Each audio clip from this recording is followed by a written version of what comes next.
Episode के starting में चेंगयू वही दो लड़कों का स्केच बना रहा होता है। फिर वो अपने मोबाइल में मैसेज देखता है और कहता है पहुंच गया होगा। फिर वो उस मांगा बुक को देखने लगता है। तभी उसके घर की डोरबेल बजती है तो वो जाके डोर खोलता है और यामाडा सामने कुछ मांगा बुक्स लेकर खड़ा होता है। चेंगयू कहता है आ गए, थैंक यू यामाडा, पर इस तरह की चीजों में मेरा कोई इंटरेस्ट नहीं है, इसे वापस ले लो और थोड़ी देर में मेरे फादर मेरे मैथ का होमवर्क चेक करने वाले हैं, तो तुम यहाँ से चले जाओ। और उसे बाय करके दरवाजा बंद कर देता है। फिर वो अपने कमरे में आकर खिड़की से यामाडा को देखने लगता है कि वो गया कि नहीं गया। फिर वो खिड़की बंद करके कहता है इस बार मैं वो स्केच बिल्कुल नहीं बनाऊंगा। फिर हम जियांग को देखते हैं जो कि समुद्र के किनारे खड़ा होता है और किसी से बात कर रहा होता है और वो अपनी फ्रेंड कोको से बात कर रहा होता है। वो कहता है कोको, मैं तुम्हारी भेजी जगह पर पहुंच गया हूँ। हमने जो समय तय किया था अब तो काफी देर हो गई है और तुम अभी फोन भी नहीं उठा रही हो, कब आओगी? और ये वॉइस नोट वो कोको को भेज देता है और शांति से समुद्र को देखने लगता है। उसे वहां पर खड़े हुए बहुत देर हो जाती है। तभी वहां पर चेंगयू आ जाता है और जियांग से कहता है किसका इंतजार कर रहे हो? जियांग कहता है एक फ्रेंड का इंतजार कर रहा हूँ। तुम कैसे यहाँ पर हो? चेंगयू कहता है इंतजार मत करो, जिसका इंतजार कर रहे हो वो मैं हूँ। जियांग कहता है क्या मतलब? चेंगयू एक छोटी सी स्माइल करके कहता है तुम पहले यहाँ आए हो,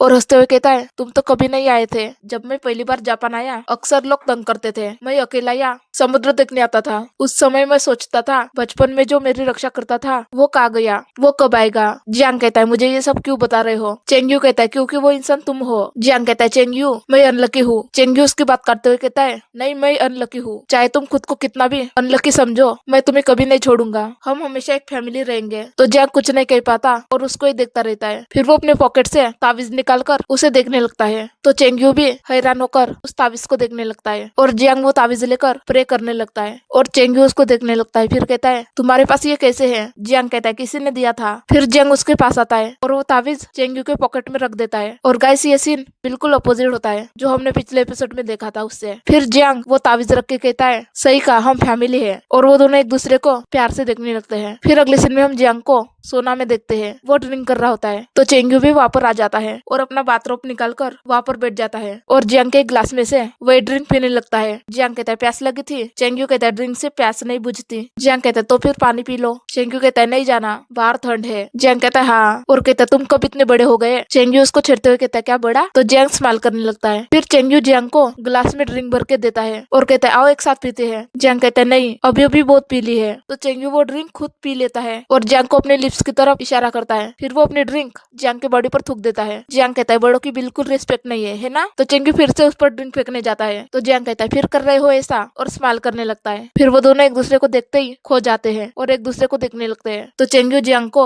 अपने पास करके किस करता है। फिर चेंगयू कहता है चेंग जियांग तुम्हें देखकर मैं खुद को कंट्रोल नहीं कर पाता। जियांग कहता है मैं भी। तो चेंगयू प्यार से उसके गाल को छूने लगता है और जियांग भी उसके माथे पर किस करने लगता है। फिर वो किस करते करते उसके नोज और उसके लिप्स पर किस करने लगता है। फिर वो दोनों एक दूसरे को पैशनेटली किस करने लगते हैं और फिर हम उन दोनों को कमरे में देखते हैं और वो कमरे में भी एक दूसरे को किस करते हैं और इंटीमेट होकर सो रहे होते हैं। तो जियांग चेंगयू को सोते हुए प्यार से देखने लगता है और उसके गाल को छूने लगता है और चेंगयू से कहता है मैं तुम्हारे बिना नहीं रह सकता, मैं तुम्हारा क्या करूँ? चेंगयू सोते हुए कहता है फाइनली मैंने तुम्हें पूरी तरह से पा लिया है, मतलब ये है कि अब तुम्हें छोड़ने का समय आ गया है। और ये सोचते हुए वो बहुत ज्यादा सैड लग रहा होता है। फिर वो जियांग से कहता है तुम मुझे कसकर पकड़ लो। तो जियांग उसे हक करके सो जाता है। फिर हम सुबह का सीन देखते हैं जहाँ पे जियांग अकेला सो रहा होता है और वो जैसे उठता है तो अपने साइड में देखने लगता है और चेंगयू को आवाज देने लगता है। उसे कोई आंसर नहीं मिलता तो वो साइड में देखता है, एक बेंच पर एक लेटर होता है, वो उसे देखता है तो उसमें लिखा होता है तुम्हें वो इंसान हो जिससे मैं सबसे ज्यादा नफरत करता हूँ। जियांग ये देखकर सैड हो जाता है और इसी के साथ ये एपिसोड खत्म हो जाता है। आई होप ये एपिसोड आपको पसंद आया होगा। पसंद आए तो प्लीज लाइक शेयर सब्सक्राइब।